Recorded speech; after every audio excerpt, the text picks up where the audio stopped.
কখন আল্লাহ সুবহানাহু ওয়া তাআলা আপনার নামাজ কবুল করেন না? নামাজে পড়ছেন, জর্দা দিয়ে পানও খাচ্ছেন, আছে না নাই? হুজুর এই যে কে জানো রে ভাই, এই মাইক্রোফোন ওয়ালা কে? মাইক্রোফোন ওয়ালা আপনি? আরেকজন কে ছিল? বেচারে সেখানে মাইক্রোফোন ঠিক করছে, হাতের বিড়ির গন্ধ বাড়াচ্ছে। আমি বলছি কোথা থেকে আসে রে বাবা? আছে না নাই কথা বলেন? আছে। হুজুর বিড়ি খায় না কেন? হুজুর বিড়ি খাবে কেমন দেখায়? হুজুর জর্দা খায়, মানে বিড়ির বাপটা খাইবো। যে বিড়ি খাচ্ছে সে ধোঁয়া টেনে বের করে দিচ্ছে, আর হুজুর কি করছে? একদম জর্দাকে চিবিয়ে চিবিয়ে রস টস চুষে চুষে খেয়ে ছ্যাবড়াটা ঠিকভাবে ফেলে না, ওটা গিলে নাই।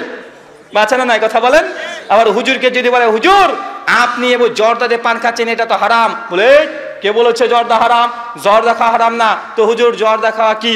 মানে ইনিয়ে বিনিয়ে পেঁচিয়ে পেঁচিয়ে বলে আসলে জর্দা মানে বুঝলে আগে এটা ওটা, অবশ্যই বলবে জর্দা খাওয়া মুকরু, মানে মাকরু বলে না, মুকরু।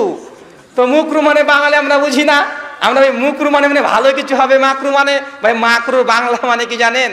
মাকরু বাংলা হচ্ছে মাকরু মানে খারাপ, মাকরু মানে ক্ষতিকর, মাকরু মানে অপছন্দনীয়, মাকরু মানে নিন্দনীয়। ভাই মাকরুর কোন একটা বাংলা ভালো পেয়েছেন? মাকরু মানে খারাপ। হুজুর জর্দা খাচ্ছে মানে হুজুর কি খাচ্ছে বলেন তো ভাই? হুজুর এখন খারাপ খাচ্ছে, মানে আপনার হুজুর কত বড় খারাপ? হুজুর খারাপ খায় মানে যে হুজুর খারাপ খায় এর চাইতে ভালো আর কিছু আছে? আল্লাহ নবী বলছে কুল্লু মুশকির খামরুন কুল্লু খামরুন হারামুন, যেসব জিনিস খেলে নেশা হয় তার সবগুলো হারাম। সূরা ইবনে মাজাহ 33-76 নম্বর হাদিস। অথচ হুজুর নিজে জর্দা দিয়ে পান খায়। ভাই বলুন তো আপনার হুজুর যদি জর্দা দিয়ে পান খায়, এই হুজুরের কাছ থেকে শরীয়তের ভালো কিছু আশা করা যায়?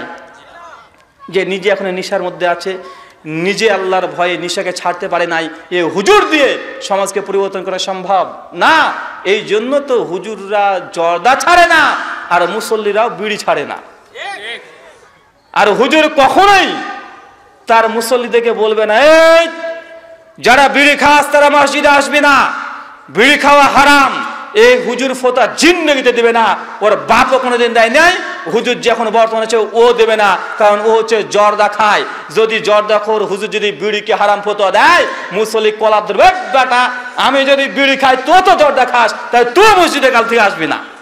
বা বলবে কি বলবে না কথা বলেন? বলবে। এই জন্য হুজুরও ছাড়বে না, সমাজও পরিবর্তন হবে না। এগুলো হুজুরের সমস্যা। হুজুর যদি পরিবর্তন হয়ে যায়, নেশাজাত দ্রব্য সবগুলো নষ্ট হয়ে যাবে। আর অনেক ভাইরা আছে ওরা আবার বলে আরে মৌলভী সাহেব আর বলবেন না, সকালবেলা যদি একটা নাম আর পেট ক্লিয়ার হয় না,